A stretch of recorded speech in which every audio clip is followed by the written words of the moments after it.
बिस्मिल्लाहिर्रहमानिर्रहीम। अस्सलामुअलैकुम वरहमतुल्लाहि वबरकातुहू। मेरी उम्र तकरीबन 24 बरस थी।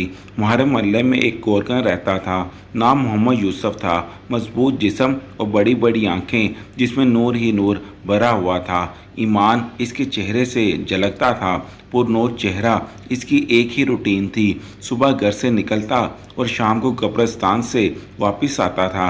ये एक ऐसा अजीम था कि कभी किसी कब्र के पैसे मुंह से नहीं मांगता था। जो जितना भी दे जाता रख लेता। कभी किसी से कोई बहस नहीं करता, कोई डिमांड नहीं करता था। खासकर किसी इमाम मस्जिद और किसी यतीम बेवा से पैसे लेने का तो सवाल ही पैदा नहीं होता था।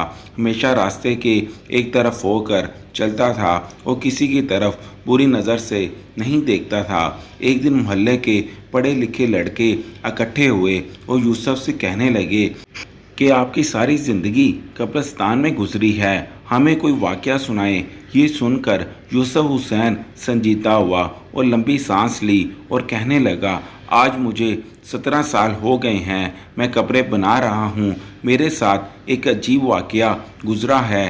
गर्मियों की दोपहर थी। कुछ लोग मेरे पास आकर कहते हैं, बाबा जी एक कब्र बनानी है। मैंने पूछा कि आदमी है या औरत है, तो उन्होंने कहा कि एक औरत करंट लगने की वजह से फौत हो गई है। वो लोग ऐसे कहकर चले गए। मैं अमूमन अकेला ही कब्र बनाता हूँ। मैंने सख्त गर्मी में कब्र बनाना शुरू कर दी। दोपहर 2-2:30 बजे तक कब्र मुकम्मल हो गई और इस दिन गर्मी भी इंतहा की थी। कब्र को फाइनल टच देने के लिए मैंने कब्र के अंदर लकड़ी मारी तो मुझे एक ऐसी आवाज़ आई जैसे कोई शीशे की चीज़ टूट गई है और बस फिर खुशबू ही खुशबू फैल गई और कब्र ठंडी हो गई। मैं कब्र में ही लेट गया। बाहर सख्त गर्मी थी, अंदर कब्र ठंडक और खुशबू से भरी हुई थी। इससे मेरी रूह खुश हो गई। मैं हैरानी और दहशत से खामोश रहा। मगरिब के बाद जनाजा आ गया। औरत के विरसा ने इसे दफना दिया और चले गए, मगर मेरे अंदर तजस्सुस भरा हुआ था कि इस औरत की ऐसी कौन सी नेकी है जिसकी वजह से इसको इतना बड़ा इनाम मिला है। बातों ही बातों में मैंने मालूम कर लिया था कि ये औरत फरीद गेट मुल्तान के अंदर रहने वाली थी और बिजली के करंट लगने से फौत हो गई है। अबाओ अजदाद यहीं के रहने वाले थे। मैं पूछता हुआ फरीद गेट पहुंच गया और औरत के बारे में मालूम हुआ कि इस औरत का खामिद कुछ अरसा पहले फौत हो गया था। वो बेचारा 6-7 साल बीमार रहा। इस औरत ने दिन रात इसकी खिदमत की। खामन की शदीद बीमारी के बावजूद इसके साथ बेवफाई नहीं की और दिलों जान से इसकी तीमारदारी करती रही।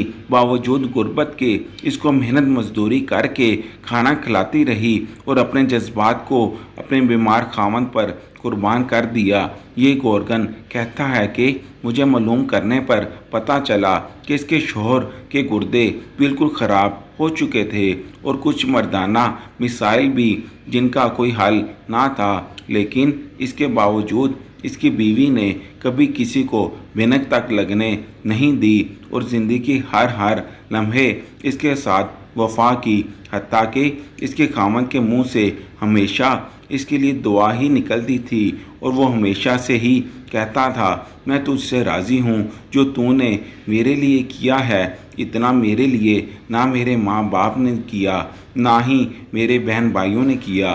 गोरगन समझ गया कि ये औरत नेक और पाकबाज थी और अपने शोहर की वफादार थी। जो लोग अल्लाह ताला की रज़ा की खातर बेलौस इंसानियत की खिदमत करते हैं और अपनी रातें भी अल्लाह की राह में जागते हैं, और इन्हीं लोगों के बारे में अल्लाह ताला ने फरमाया है कि मैं ऐसे ऐसे इनामात दूंगा जिसको किसी आँख ने ना देखा और ना किसी ने तसव्वुर किया। खुश नसीब हैं वो लोग जिनकी कब्रें खुशबू और ठंडक से भरी हुई हैं। एक बीवी की इससे ज़्यादा वफा क्या हो सकती है कि वो अपने शोहर के मुताबिक चले, अपनी ज़िंदगी का लम्हा लम्हा अपने शोहर को राज़ी करने की खातिर गुजारे, इसकी फरमाबरदारी करे, तो अल्लाह ताला अजर क्यों नहीं देगा। दुआ है कि अल्लाह ताला हमें اور سب مسلمانوں کو بخش دے اور آخرت میں ٹھنڈک عطا فرمائے، آمین۔